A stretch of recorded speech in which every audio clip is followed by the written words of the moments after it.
Hi Janet. How's work today? I know you're. Works pretty good. Sorry, I wrote you when I was really tired last night. Oh, no worries, no worries. I just I slept, so I feel better. that always helps, right? Good night's sleep. Yeah, sleep helps. Yes. Janet's It's nodding. I see too. it's underrated, isn't it, Janet? It's amazing. Just a good sleep. Yep. Wake up and new perspective. That and hydration Yeah. True. cures And all ex. diseases. Yeah. Yep. Water, Uh-huh. nutrition. Well, we'll let Exercise. exercise. Yes. Oh gosh. Yes. Get those endorphins going. Um, Great. Well, good morning, good afternoon. Nice to see you. And we'll let people kind of dribble in as they arrive. I think I figured out how to disable the waiting room now on this new, slightly different setup that started on Zoom. So hopefully people will just come on in. Um, and today we are continuing on with our exploration of scales and arpeggios in pieces. And we have two pieces, sections of pieces that are going to be played. Timothy, I know, is running a little late, so he's going to be coming for the second part. He's playing the Courante from the C major, or the first half of the Courante from the C major Bach cello suite. And Judy has been working diligently and beautifully on the prelude of the third suite, and we'll hear a little bit of her work today. And in fact, before we jump in, Judy, is there anything that you'd like to share with us about where you are at the moment, how your journey with this prelude has been going? Yeah. What's helped me the most is what Sophie came up with is letting me do like 7 to 10 measures at a time. And then I practice those and get it down right. And I have to do it every single day till I see her again for 5 times. And that's helped me a lot because I'm a person that wants to attack the whole thing. And yes, I do still play it every single day. Now I can play the whole thing, but I mean, really and truly, there's 2 pages in this that I'll play for you is the first page. And believe you me, I played it 1 billion times till I recorded it, and it's still not perfect, but at least I'm making strides. And what I've noticed is that playing in first position for me is difficult because of the intonation. And Sophie had the great idea to tell me, between the first finger and the second finger is a little bit further than you would think. And if I'll get the C directly correct and hear that ringing tone in the first place, then my intonation is pretty accurate because I can hear when I'm off. But if I get that first C screwed up, then my intonation seems to be off the whole time. So anyway, I've noticed that on other pieces too that I need to kind of push it out a little bit. But that's the main things that I wanted to say. Now I'd like to get to where I could tell the story, but I don't have complete control of it yet and I'm just barely starting to get there for control. Well, I think there's definitely so much progress being made, and it's really lovely, Judy, to work with you and see this the way that you're putting it together. And I've said it before, but you really are somebody that's willing to break it down in that methodical way, and it's lovely to see the benefits. The other side. Hi, Jonathan. Um, so I'm glad that this process is working for you too, and you don't, Yeah. because I know it can feel frustrating as well to have to kind of, you just want to play the whole piece and to just focus in on little bits really diligently with a kind of game plan is takes a lot of self control to do, right? So yeah, you certainly I exude that. really like doing it this way. It helps a lot. It makes me feel like I'm more accomplished. The other thing I was noticing is on one little part is if I will take my thumb up and put it underneath that second finger where it should be, like if I'm jumping up to fourth position and have to go back to third to land that note accurately when you're going that fast, if I can watch where I'm placing my thumb, it can help me get more accurate. Yes, I was just noticing that recently.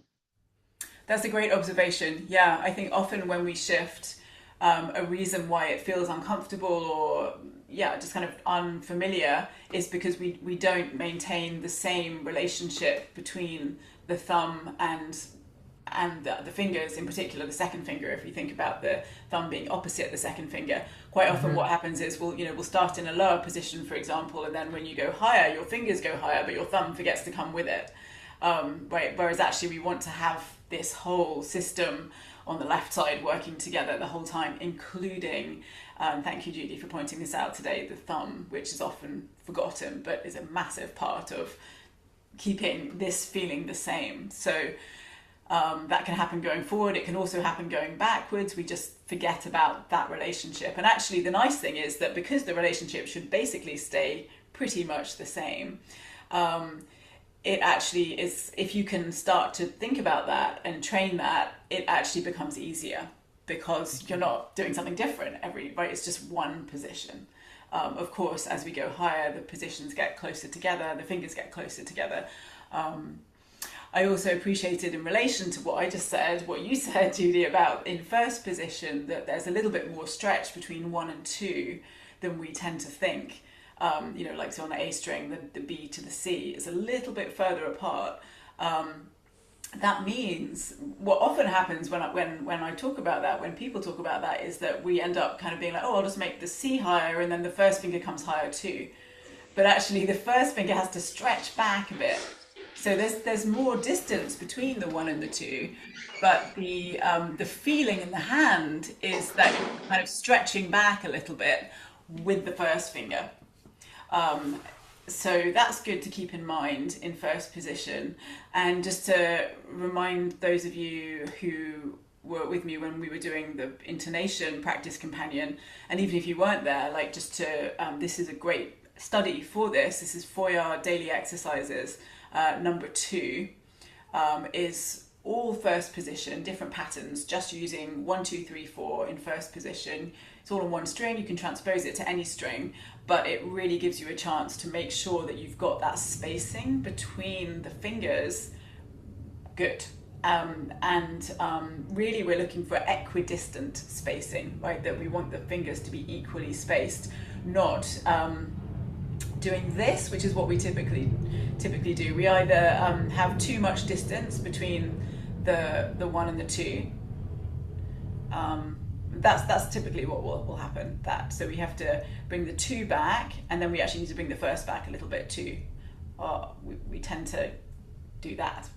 You see, those are not equidistantly spaced. So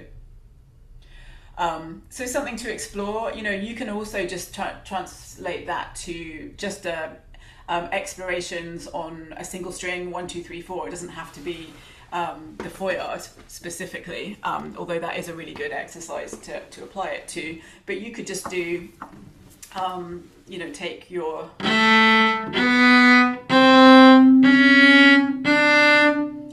just do that and really make sure that each note's in tune. This is something actually that Carla and I were working on the other day. So the 2 being a ringing tone with the C, and the 4 with the D. And then when you feel like, okay, I've established that, I've checked my ringing tone C, I've checked my ringing tone D. Those ringing tones are going to be a little bit different depending which string you're on, but for the A string, the C and the D. And then you can just do a kind of combination, your improvised, morning improvisation.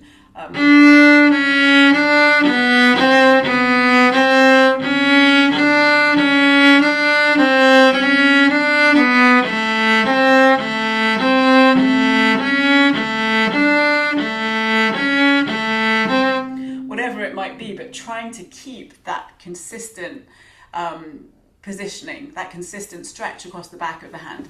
So just I think that's a really great warm-up for starting to play. We tend to think of in the morning, we tend to think of first position as being, oh well, first position's easy, I need to focus on thumb position and all this stuff. But we all play in first position all the time, and as you can tell, mine was hopefully, well, you may well have noticed, I was not banging smack in tune there. I would really need to spend 5 minutes in the morning doing that to really be in tune. So it's worth it. Linda, yes. I was shocked during the inner studio with that exercise how out of tune I was with it, and thinking that I was in tune. And particularly the second and third fingers, the C to the C sharp, back to, and the movement there tends to affect the first finger, and then I'd be sharp on the first. So I think Yeah. that's a really great exercise, and I try to do it every day. Nice. What I wanted to say is that if you add the D string under it, it provides a really good drone for for the intonation of, especially on the A string. You can do it on the G for the D string, and a double check for intonation there, plus a little bit of practice with the double stop. That's a great idea. Yeah, thanks, Linda. Great idea. Yeah.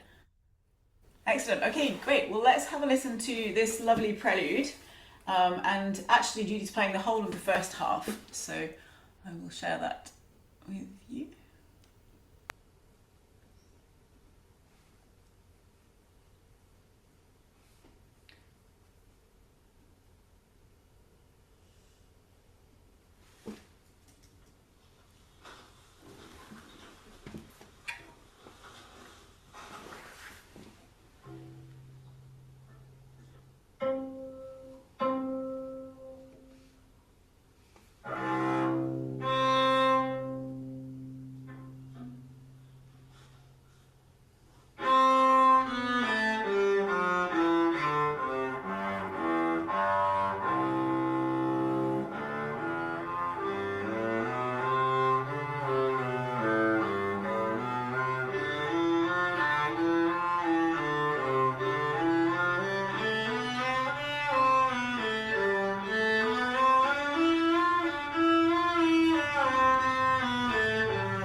To be continued, Judy. To be continued. God bless it. Yay! Oh my goodness, that's so much work. You're doing really well with it. Really well. Right. Thoughts, comments from the group. Feel free to just unmute yourself and yeah. Loved how you used the bow, Judy. Your bow is looking so good. Thank you so much, Janet. Really good. Yep. I just realized how bad the rhythm wise. Sometimes I go fast, sometimes I go slow, and I don't realize it. I guess I just get excited. I don't know. It wasn't bad. A little bit. I noticed it a tiny bit, but then it settled down, I thought. Yeah, I thought it settled down.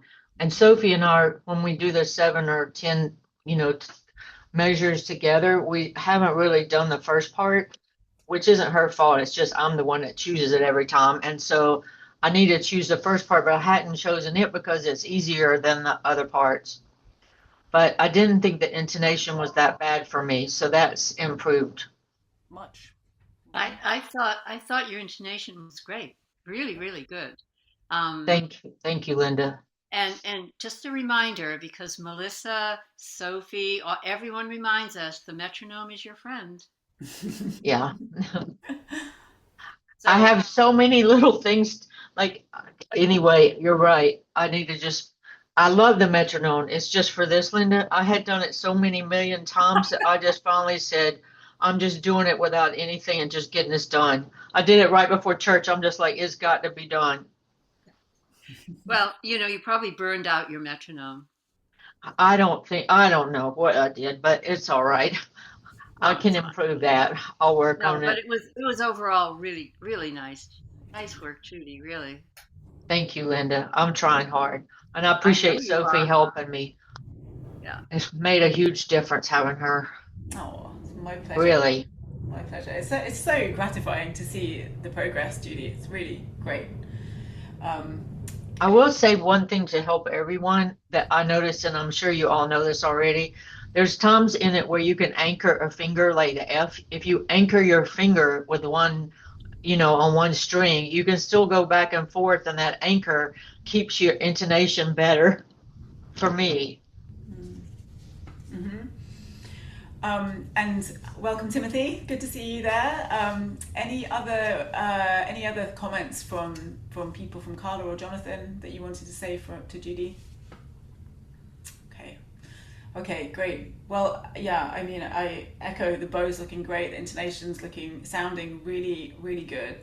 Um, it's funny that you commented on the rhythm, because that's something that we haven't really touched on so much in the class yet, but it was one of the things that was in the breaking down challenges.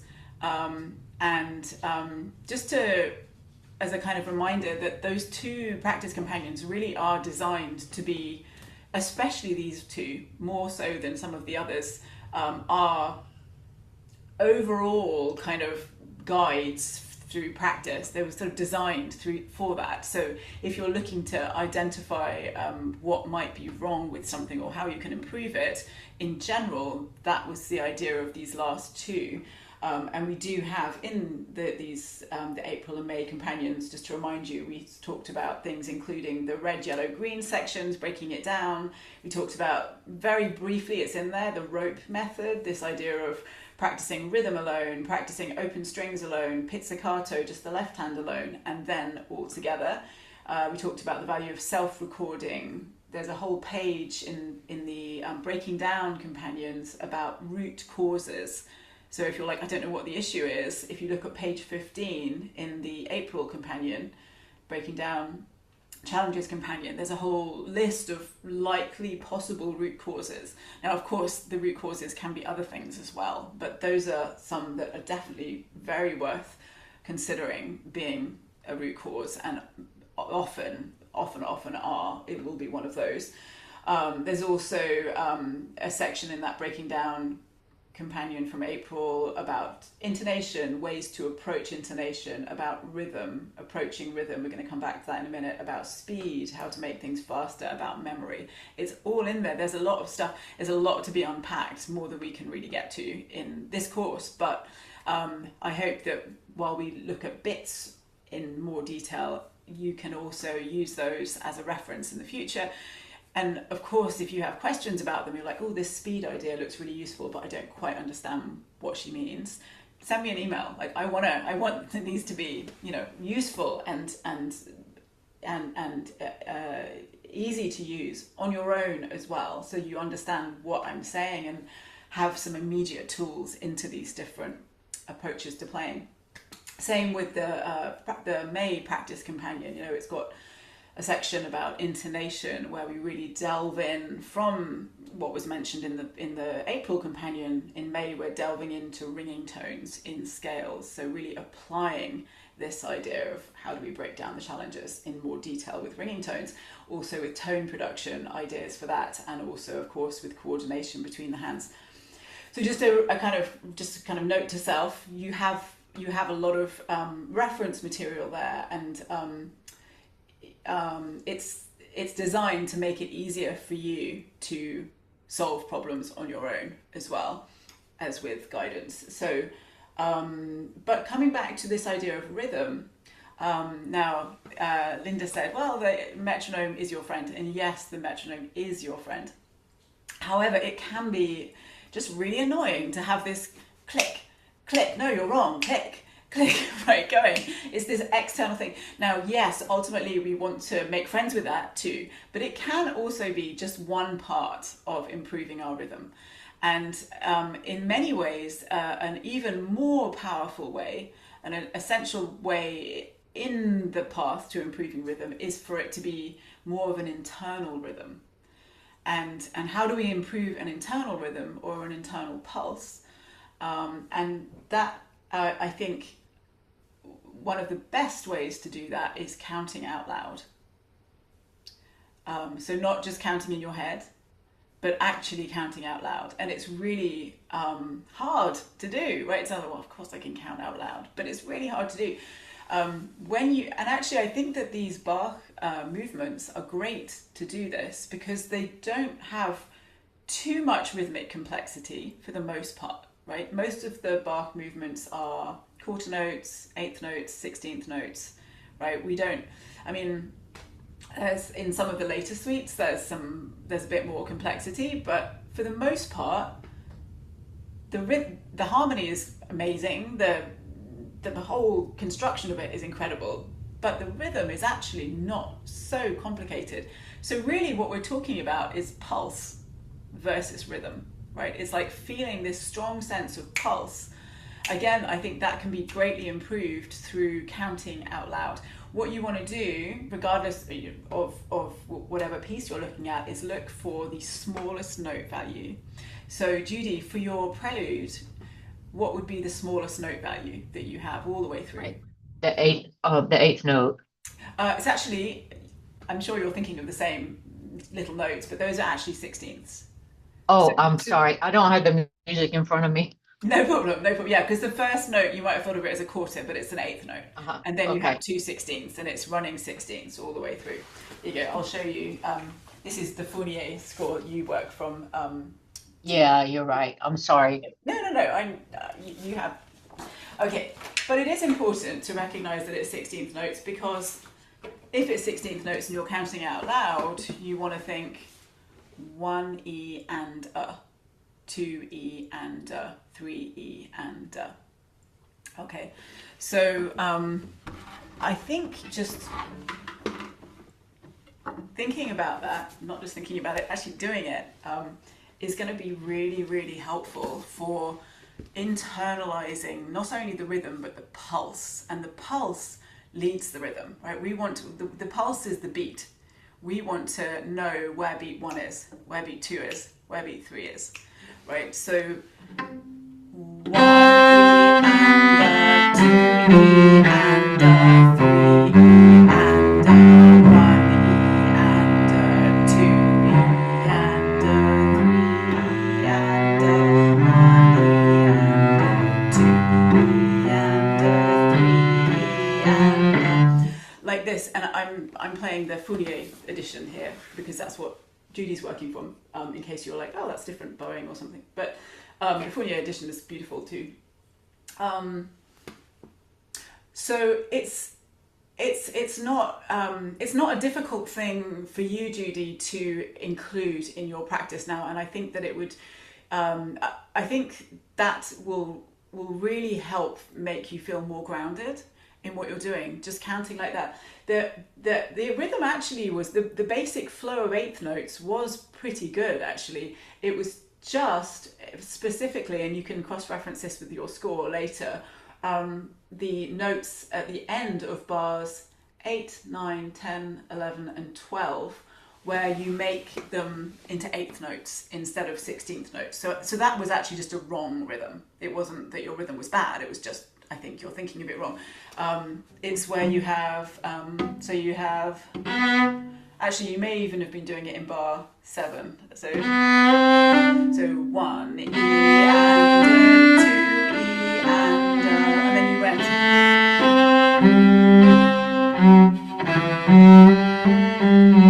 You were making these longer, but actually they have to be ya da dee da da. Unfortunately, there it's a really tricky corner. Okay, so in terms of like picking, That'll be easy to fix. I can fix that. yeah, it's just, well, yes, although it is tricky because of the Yeah, it'll be easy if I do what you said though.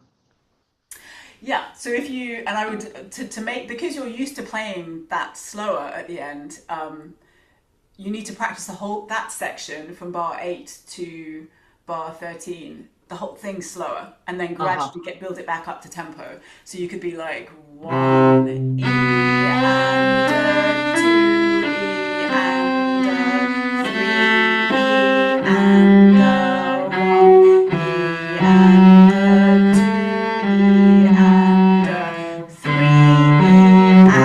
and 1. So it's always the 3 E and which you were making like 3 E. Okay, so you can. It was just, but as we've identified, it was just an incorrect rhythm. Actually, I think that you'd started to learn it because of the technical difficulties. You'd subconsciously learned it incorrectly. Yeah. So I think your basic rhythm is actually pretty good. I think it will get better still if you practice it with this counting out loud, and that's something that I highly recommend for anyone wanting to address rhythm and pulse. Yeah. Excellent. Thank you, Sophie. My pleasure. My pleasure. Yeah. And thank you, Linda and Janet. Yeah. Yeah, and it's Judy, you're because you sent me a recording and then you sent me this recording, and you made so much improvement with the intonation, especially on that ringing C on the A string. Something that's so lovely about you is that I say I'll give you a specific to work on, and you're like, done. And then it's like, so it's great. So with that in mind, I'm going to give you a couple of specifics, okay? And you can cross-reference this with the score later. I'm writing it all out. Okay, so the C's, yes, lovely. Watch out for a couple of the D's. In bar 3, the downbeat of bar 3 is a D. You play here. It's a little bit low. Just cross-reference it with your open D string. Okay, that's bar 3. Bar 5, again, the D's were a little low in that bar. So this is where you go. This one. That's bar 5. And this again. So watch out for the D's in bar 5.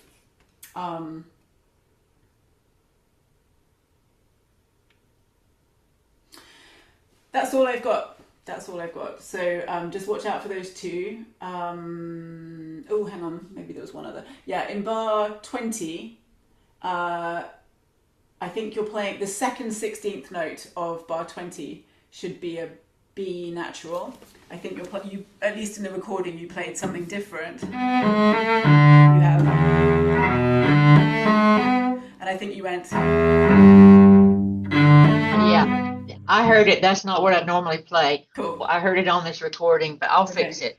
No problem. Yeah. And I don't know if these are things that just might have been that particular performance. That one spot there is very difficult for me. So that's why I finally figured out to put the second finger behind it when I go back on the C string there right after that. But that might not be the exact spot. Sorry, I don't have the music because I'm at work, but no problem. It sounds like you've got a system that's working there. We can have a look at that later too. Yeah. Good. And then in bar 30, last one for a specific mini intonation spot, which it's so lovely to actually be at this point where we can just really just pick out one or two notes like this. It's great. Yeah, it's a lot better. It's a lot better, really, really. And it sounds, it's amazing how when it's in tune, it's lovely. It's playing in tune is not easy to do, and when we do play in tune, it just sounds. You can hear the music so much more. Bar 30, the third 16th note, your should be an F. So this is this F. It sounded like it was just low, I think. So just be careful of that F there. Okay. Great. Do you have any questions, Judy, or anything you? No, this is so helpful. Great. Thank you. Bravo. Yeah. Excellent. Okay. Great. Well, let's have let's move on to Timothy, who's playing the Courante from the third suite. And actually, before Timothy, you play, I just want to take a quick moment, because I've been meaning to do this for weeks and I keep forgetting, to introduce you to a fellow Wisconsinite. You two both live in Wisconsin, and at some point you need to get together, and I have actually another contact that I need to connect you through. But Carla and Timothy, well, please meet each other, and at some point you two need to play some duets or something, because you are close by. Yeah, so feel free to unmute yourself. Hi Carla, and Timothy, if you want to unmute yourself there. So Timothy used to live in it's funny because Timothy used to live in San Diego. And he moved he was working with me in person, and then he moved to Wisconsin in about a year ago now, almost a year ago, right? 2 years ago. Oh gosh, time flies. So yeah, you're looking for the unmute button, Timothy, right? Yes. Yeah, there you go, perfect. And Carla is from Wisconsin, from San Diego. But yeah, hi, you two, please say meet each other. Well, good morning and nice to meet you. I am from San Diego. I live in Wisconsin, but I'm visiting San Diego right now, so it's a treat to be back home and actually work with Sophie in person. And Timothy, so you've been in Wisconsin for 2 years, is that right? 2 years. 2 years next month. And remind me of exactly where you are in Wisconsin. It's a small town. It's called East Troy. It's about 40 minutes from Milwaukee. Um, And you were in, It's farm country, but there's it's nice. There's about 4,000 people. So it's got a market, and incredibly, it's got a real nice bookstore, which is hard to believe. But it's pretty darn rural. okay. But I moved for a job. Actually, I was offered a job, and I've lived in California for 65 years, so it's quite a change. But it's interesting too. Timothy is an incredible person that knows an awful lot about a lot of different things, including woodcrafting, languages, history. He's done lots of teaching. He's very modest. He won't probably tell us, but yeah. So, and I know, Carla, of course, you also are a linguist and a book person. So I think it's fun. It's always fun to meet fellow cellists, right? Yeah. You're telling all of our secrets, Sophie. I am sorry. Yes. And I'm in the Dells area, so about an hour north of Madison, if you don't know where that is. Okay. Yeah. So Yeah. maybe in the future we'll have to get together and do some. Everyone always talks about getting together, and I don't have the opportunity because there's never any other Wisconsinites. So we'll have to get together sometime and do some celloing together. And I do some hikes over in your area, so it's not out of the question to meet up. Oh, Yeah. okay. No, it would be wonderful to get to meet Yeah. you. Yeah.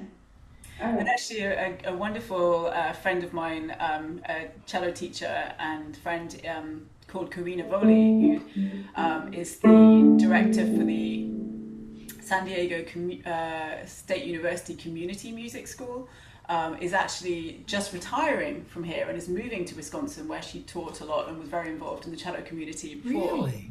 Yeah, she's going to be moving to Madison. So, I was saying to Carla as well, like, if you want to have, I do sort of like an in-person lesson, she would be a wonderful option to do that with. I still want you to come and do the online thing too. Let me just, but she is, I think the ideal is to have the in-person and the online, so that we can get.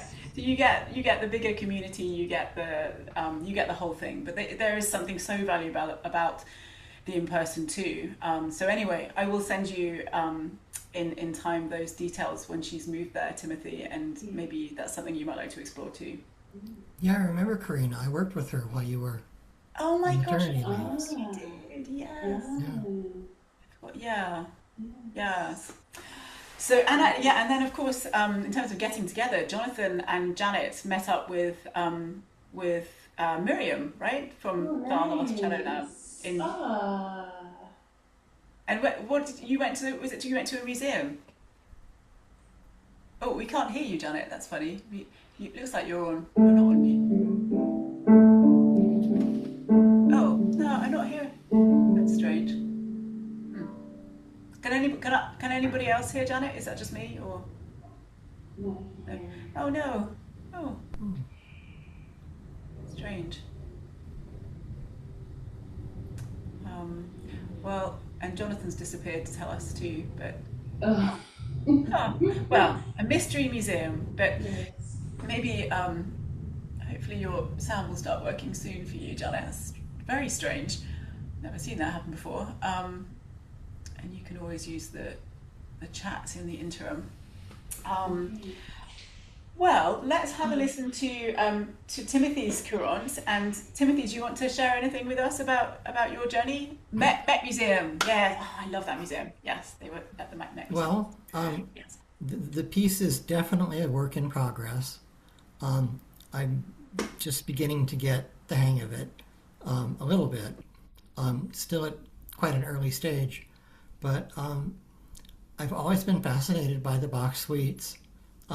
It's literally the music that made me decide to take up the cello. I own, more Bach cello suite recordings than I care to admit. I probably can't even count them. There's probably like a dozen or something like that. But it's always been music that's moved me tremendously, both intellectually and emotionally. And it's not the simplest music to start working with, but it's, I find it extremely rewarding. I'm extremely grateful to Sophie, who's been a tremendous help. And the Courante is a work in progress, as you'll hear, but it's, if you could have heard it, say, like a month ago, there is significant improvement. Absolutely great. Okay, well, thanks for all of that, Timothy, and let's listen to the first half, and hopefully you've got the music there to follow along with. Okay, all right.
Bravo! Yeah. Woo.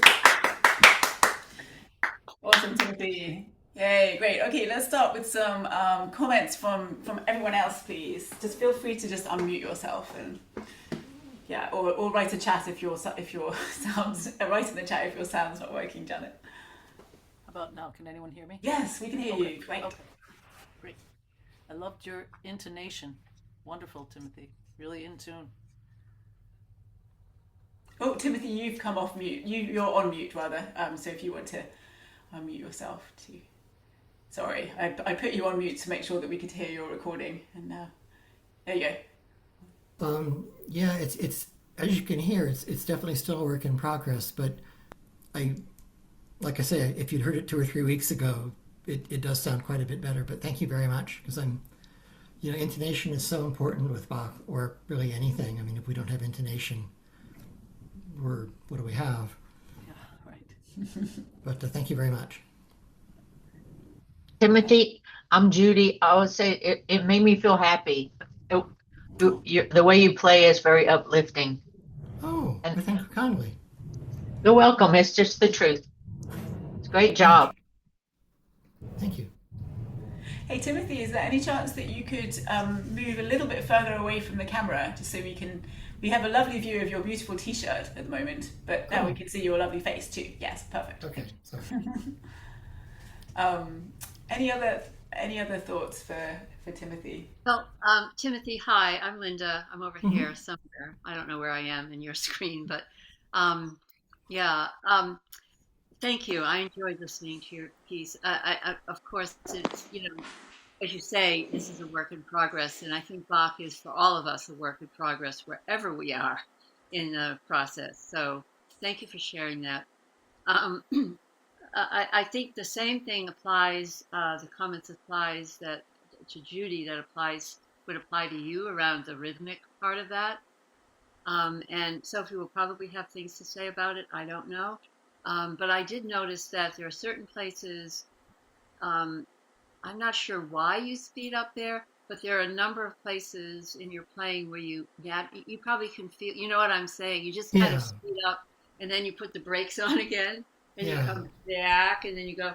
So that would be interesting to look at the recording of yourself to see where in that configuration you're speeding up and then retreating back, and that's just a matter of practicing.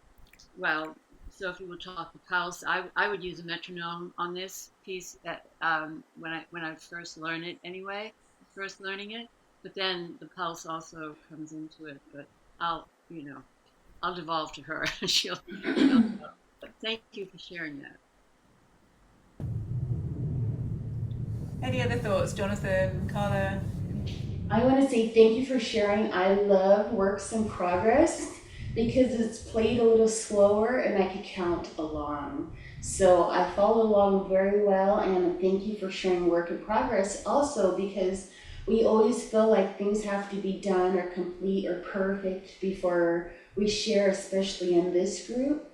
But I think that there's so much that I personally learn from others when it's not so perfect, because I might be working through the same thing. So thank you for saying, I'm going to give it a go and going for it. I really appreciate that. Thank you. Thank you very much. Excellent, great feedback, and and bravo again, Timothy. You're making some really good steps forward every time. I feel like, especially the last couple of months, actually, I've maybe like 3 or 4 months, I've felt like but kind of on a slightly more focused trajectory, and it's so lovely to see the fruits of that. So from your perspective, based on what people have said, is there any what kind of rings most true to you in terms of things that you would like to? For me, definitely the question of speed. Um, I knew I did some of that, but in listening to the recording, I was kind of mildly shocked about how much of it I do. Okay. And it's like, oh, there's a lot of this going on. And that's certainly something that I should be. I'll try and work on. I'll work on more. Maybe in our lessons we can talk about that. And Yeah. Yeah, definitely. Let's talk about that, because I think that as Linda had said, the same kind of approach is going to, as we talked about for Judy, is really going to help you. And let's just kind of go through the same process. So if we're looking at the Courante, what's the smallest note value? for the whole piece, well, there are some Yeah, 16. There's a tiny bit there of are some 16th notes. 16ths. Yes. How many 16ths are there? Two in the whole piece. Okay, so yes, so this is an example where, well, that rule that Sophie said about like choosing the smallest note value doesn't quite hold true, because there are only two 16ths, right? So normally, like, say there were, I don't know, like say every line you had some 16ths, then there would be an argument for dividing the whole thing in 16ths. But But here, not in this case. not in this case. No, I would, because it's everything else is with a couple of small exceptions where you've got dotted quarter notes or the very end half note, everything's eighth notes. So I would just think 1 and 2 and 3 and divide it up like in eighth notes. But it's again going to be a question of saying it out loud, counting it out loud. So that means that you'd be starting on an and, right? Because it's the and of 3 that you start yeah. off. So, and actually, because it's really hard to do everything together, you might want to just do it pizzicato first and put the bow down and just go and 1 and 2 and 3 and 1 and 2 and 3 and 1 and 2. And it sounds like, well, that's kind of easy, but it's actually really hard to do it really well. It's not easy to do it. So, you have to kind of be kind to yourself and be like, okay, that didn't quite go as I wanted it to. I'll try it again. I'm going to break it down. I'm going to do Judy's thing of just, like 4 bars at a time. 1 line. That line was perfect. Well done, me. I'm going to go and get a cup of tea and let my Dr. Gabriel myelination happen now. Okay. So take breaks, do it slowly, give yourself credit when it's really happening. I think Linda's suggestion of looking back at the recording and with the score and identifying, okay, where is this bothering me? Where is it happening? And just maybe highlight those bars. Be like, okay, these are the 8 bars in the piece, say, that I really need to focus on for this. Maybe they're all in one stretch. Maybe they're isolated, 1 bar here, 1 bar there. Wherever they are, I would suggest practicing them in context. So probably 4 bar stretches still, like including those treble bars, so that you feel the pulse in the context rather than just like that 1 bar, and then it's hard to put it back in with the rest of it. So yeah, I would do that. When you practice this way and you're thinking about the rhythm and you're counting out loud and the pulse, you can also, especially with the pizzicato, well, everything, but say you're starting with the pizzicato, use it as a chance to check in with how you feel in your body as well. Like, am I holding unnecessary tension? Right? So much Yes. Yes, we all do, yeah. And where is that? Well, the most common places are the jaw and the stomach, the trunk, right? So like, can I make my stomach feel freer? What can I do? Maybe if I just like slightly open my mouth, that can help to keep the tension out of the mouth. Actually, when you're counting out loud, you won't have it here. You'll massively minimize the tension because you're vocalizing, right? So that's kind of a silver lining to practicing with the counting out loud, right? So you can count out loud, and 1 and 2, and just pay attention to your stomach, and and maybe the way that you're breathing, right? Could I breathe a little bit deeper as I do this? 3 and 1 and 2 and 3 and kind of use it as a chance to feel calm, feel really calm with your playing. So it's not, it's like it's an exercise in meditation and ease as much as it is trying to improve the rhythm. All of those things will improve so much more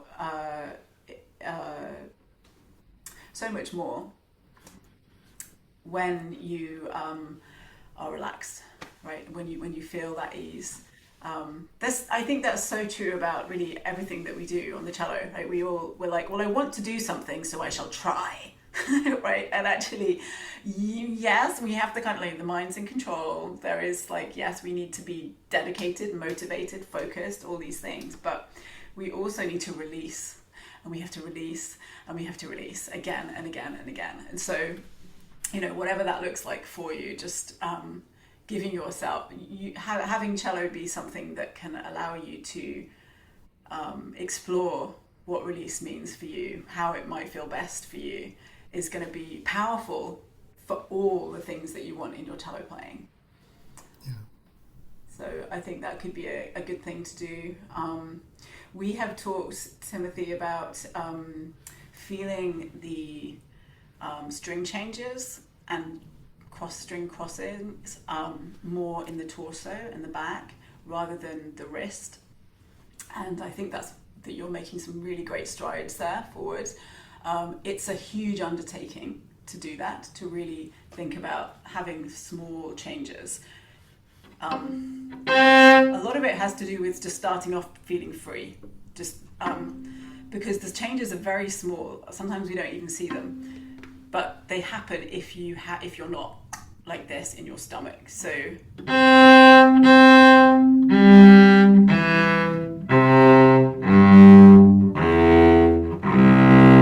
I'm controlling each string from the bigger muscle groups. Like I'm controlling my position on each string from the bigger muscle groups.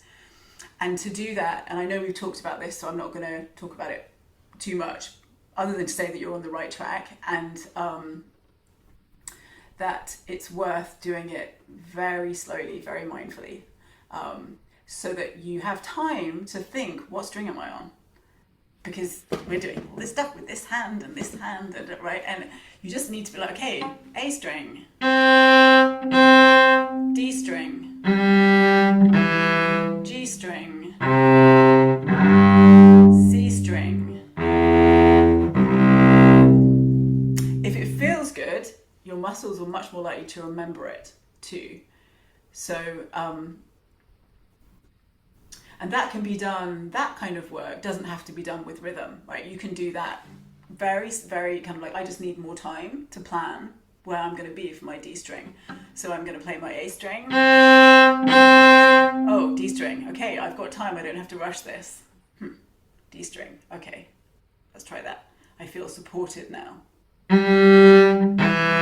G string. Okay, that feels good. C string. Right, there's small changes, but that's what's needed to find the ease in what we're doing, and the sound too.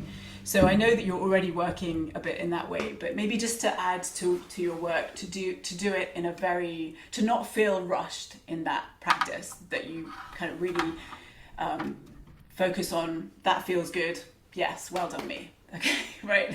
And that like we all need to take these moments to be like, I'm working well, and I'm feeling ease, and I got those first 4 bars really, really well, or those last 4 bars, or those 4 bars in the middle that were bothering me, and now my rhythm is better there too. So I would do those. I would work on those 2 approaches. One, the pizzicato, counting out loud. Of course, the next step would be to do it with the bow, but let's not jump ahead while you're making such good strides forward. I would suggest sticking with the pizzicato and the counting out loud for now for you, and then I would also do the out of tempo. Just which string am I on? Do I really know which string I'm on? Am I changing a little bit where my torso is, where my back is, to feel supported on that string? So just very slightly to the left for the A string, especially for this piece, and the fact that you're playing it all separate bows, it's going to always be that when you're playing those shorter bows, you're going to be a little bit to the left on the A string, a little bit to the right on the C string. Jonathan, any thoughts from you? Any comments? How are you doing? You haven't spoken today, and it's nice to see you. We haven't seen you for a while. I don't have any additional thoughts. No. Okay. How's cello practice going for you? Slow. Slow. Oh, yeah. Well, hopefully we can entice you to share a little bit of work in progress on something sometime, maybe next month or something. There was one thought that actually came to mind when we were talking about the smallest note value, because that's an idea that you shared with me a while back.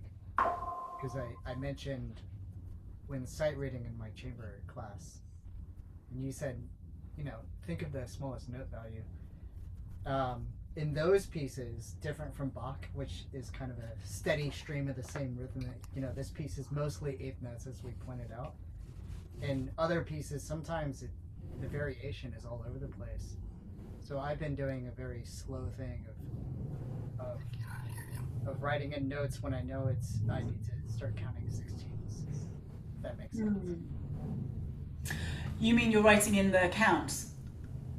Just like a little flag, so as I'm reading it. So in other words, if it's mostly 8th notes, but there's one measure, as we pointed out in this piece, with 16ths, I won't count 16ths the whole way, but when I encounter that measure, so I start going from 1 and 2 and to 1E and to 2E, just for that measure, and then I go back to the more like yes, I find it quite helpful, but it takes like intentional slow practice to not trip your brain up too much, I think. Yes, absolutely, definitely. And I love the fact that you suggested counting with the smaller note values ahead of where that actually happens, right? So you're not just like, oh, and now because there's a 16th note, I'll start counting 16th notes, but that you actually don't trip your brain up, and you by counting ahead of where they actually turn up.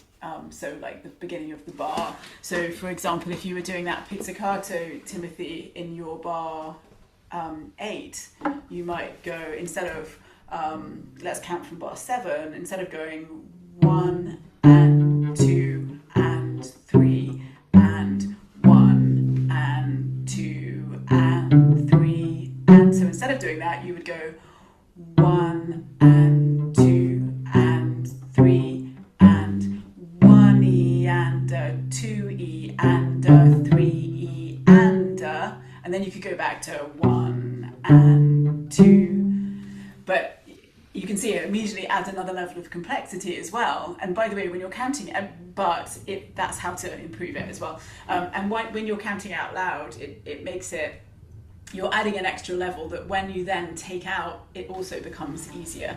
But you don't have to count out loud. So that's a great idea, Jonathan. Thank you. Any questions, Timothy? Thoughts? No, thank you. The advice is very good and pretty self-explanatory. Awesome. Great. Excellent. All right. Well, happy weekend, everyone. And look forward to seeing you hopefully on Wednesday when we've got our studio class. I believe Kimberly, Owen and Amy are playing for that. So I have to double check that's what they'd originally signed up for, so we'll have to check, but that's the plan. So I'll let you know for sure in the next couple of days. See you soon. Thank you. Hi, everyone.